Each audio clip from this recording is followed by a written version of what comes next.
Welcome to the name game. Workout number 119 is Cuatro Y Cinco. From 0 to 6 minutes, athletes will perform an 800-meter run, followed by a 1-rep max snatch. This is the first event, and it is full load. The second event starts at the 8-minute mark.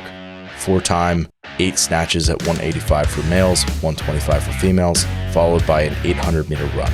Your score for the second event is your time.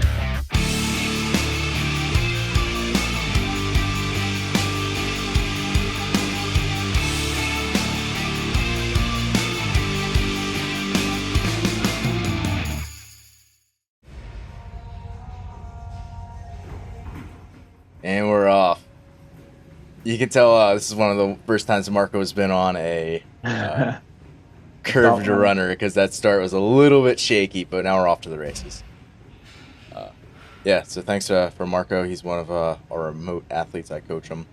He's in the Washington, D.C. area. But he's recently switched gyms, and it looks like a pretty sweet setup here. Yeah, we'll see how it's tax one. For this first part, 800-meter run and then a 1RM snatch in the remaining of that 6-minute window. How would you think about pacing this run, Chris?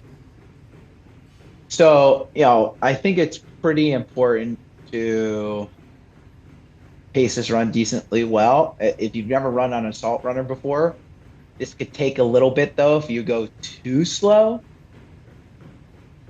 So maybe about the way I would look at it is, okay, hey, can I get this run done in roughly 4 minutes, and have 2 minutes to, take a couple attempts at a heavy snatch. I don't know, if you remember watching this across the semifinals. Obviously, where those athletes are landing is going to be different than where most of us are landing, but I'm blanking on, kind of the time frame they landed on. But if I was to do this, I would think about a 4-minute window to hit this 800. Yeah, I think most of them were well under 4. I think for them it was still it's more about balancing the time you have left versus how much, and like getting at least probably 2 to 3 attempts in on a bar, like 1 gimme and then like maybe 2 real attempts. Then like thinking kind of backwards from there, like you're gonna have to build yourself sometimes, so you're not gonna want to run as slow as you probably would want to, but at the same time you can't go out guns a-blazing or you're just not gonna be able to snatch well at all. For sure. Yeah, for like a lot of that, like those kind of like buy-in things, I feel like we always say the same things, like you gotta go fast, but you can't go too fast. Yeah, right. AKA CrossFit, right? Yeah, exactly. It's like you have to pace it. That's the bottom line. So you kind of have to know yourself and like know where that red line is and stay a little bit under that, definitely for this first part. Yeah, and then from there, obviously game planning the weight, you know what I mean? Like thinking of a weight you could get off the runner, not, again, if you pace it correctly, not breathing crazy hard, but you are going to have an elevated breath rate, be able to kind of walk up and hit that first one confidently. For me, I would think taking the bulk of your rest between that first attempt and second attempt, if you're selecting your first weight correctly. Yeah.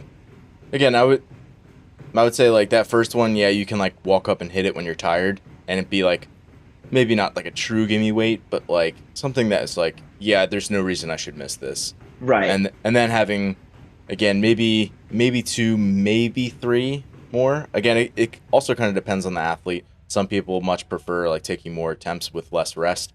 And I feel like some other people, like they're more comfortable making the bigger jumps, and like, again, it's just sort of like where you 50 cents of one. Yeah.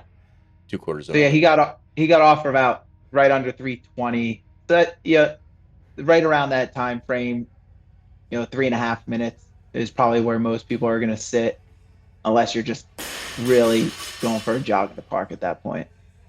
Yeah. Marco actually PRs the snatch here. Love it. So I believe, I actually don't remember. I need to watch this back again, but we'll see how many attempts he makes. That was his first one.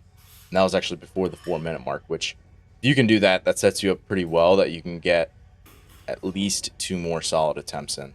Yeah. And as I'm watching him snatch, it also, I mean, this might be small, but the people who are not used to snatching in sneakers, like a workout like Mm. this, kind of like dictates that you have to do it. Yeah. No, I don't recommend like a horse, like click clock around as you're running on the runner in your lifters. And so, learning how to lift, I'm personally someone who prefers to snatch, especially in lifters, because I don't have great ankle mobility. But I've snatched in my sneakers before, right? Mm. Because you're gonna hit a metcon where it's not feasible for you to wear your lifters. Yep. I believe that was 135. And now 145 here is when he actually hits a PR. So he's got 1 minute left. And so would this be the PR attempt for him? This is, yeah. Honestly, things look pretty clean. I mean, he just moves this bar really well. Like, his overhead position is actually quite good. It's just a matter of organizing the pull where he can get there. And he's Yeah. definitely had leaps and bounds of improvement lately.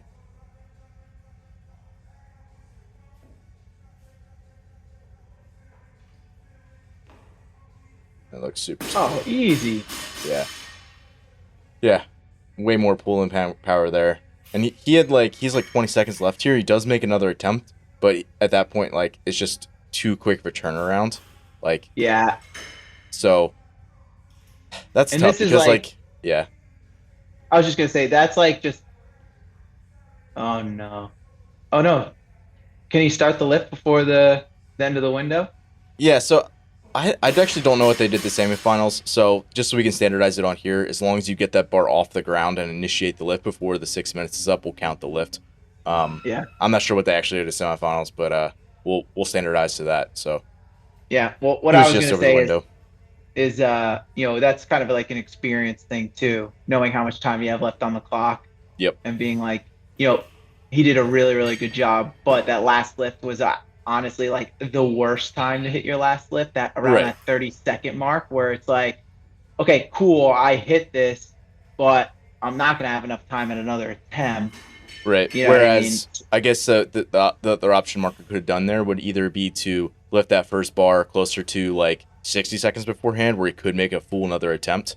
Yep. If you miss the weight, you attempt it again, or you hit the weight and you go up, or you're sitting there, you got 30 seconds left, you say, I'm just going to wait until another 20 seconds before I step up to the bar to make my last attempt, so I have the most rest I can.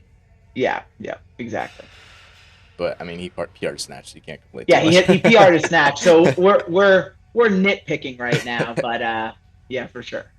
Yep. So now he's in his 2 minute rest period. From 6 to 8, you'll be resting, and then at the 8 minute mark, you have 8 snatches. Again, when people scaling, most people who do this realistically are probably going to be scaling, most of our athletes, or at least a good handful. So 185, 125 is the RX weight. That's what they did at the semifinals. However, again, we're going to have people scaling to a weight that they can do in quick singles, where it's basically like drop, maybe take a breath, reset, and go right away. So for Marco, we decided 115 was sort of a sweet spot for him, and he actually attacks this exactly how I was sort of hoping he would, where that's just what he did, basically drop and reset. Yeah. All right, 3, 2, 1, part 2.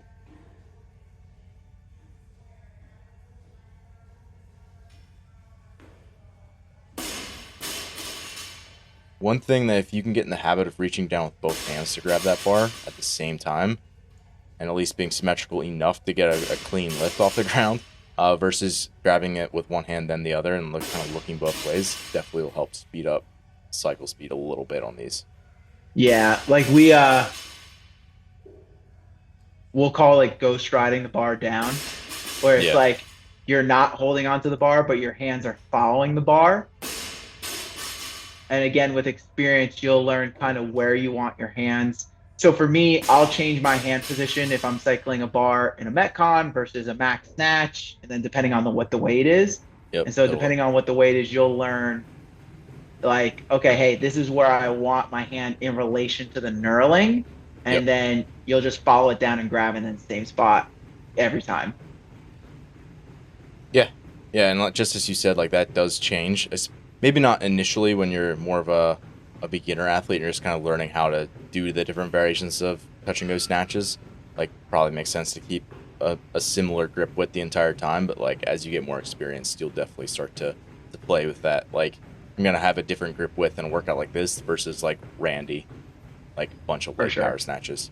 So yeah, and for someone who's newer to that style, you could even like take chalk and mark the bar on where you want your hand, so that in a workout you're using that chalk mark as like almost like a target there. Mm-hmm.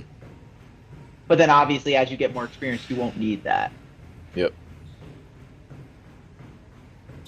And if you've watched semifinals this year, Ben, this was kind of like an awkward distance because like the guys were just hammering this 800 meters, but like you're just going to be so, there's no avoiding it. You're just going to be so gassed by the end of it. Yeah. And that, I guess the main thing with the snatches is it just jacks up your heart rate, and then you're just dealing with that from the get-go. And then you don't have a choice but to go out hot on the 800 and try to hold on. And yep. Especially on an air runner, I think, like you were saying, like it's sort of like an air bike where if you can get it ramped up, it's easier to hold on to it versus it's harder to accelerate on that towards the end unless you really give it gas. So it's almost easier to like get it revving and then slowly let it slow down, which is like the opposite of what you want to do in most workouts. So it just kind of puts you in the pain cave longer than you ideally would be. But again, you got to balance performance with where you're at. For sure. We'll say Marco's technique is looking virtually identical. Like you don't see the proverbial bear on the back where he's like really starting to break down. Yeah. And he's doing, I mean, to his credit, you said this was the first time he's ever used an air runner? Or at least that I've programmed it. I can't say that because this other gym didn't have it. So, I mean, for a guy who has very little experience on the air runner, he's doing pretty good. I mean, a lot of people who touch there's a huge learning curve. Yeah. They're like, you see him like tracking back and forth, like almost like a cartoon. They can't keep their feet up. And so, yeah, he's doing a good job. Yeah, another thing with the air runners, if you can like reach your feet up onto the curve further, which is something that you would never do in like running. You don't want to extend your stride because you're just going to be braking with your heel each time. But landing up higher on the tread allows you to accelerate the belt a little bit more, and you do get more of a pulling action out of like your hamstrings and even your calves. But it does light up your posterior when you do that. For sure. Well done, Marco. Good job, Marco. One more thing, he was coming off sickness when he was doing this, so oh no, poor guy. But he survived it. Alrighty folks, it's that time. Be sure to submit your scores to the leaderboard at zoarfitness.com/TNG. You're more than welcome to share this and take it on with some friends, and best of luck on the workout.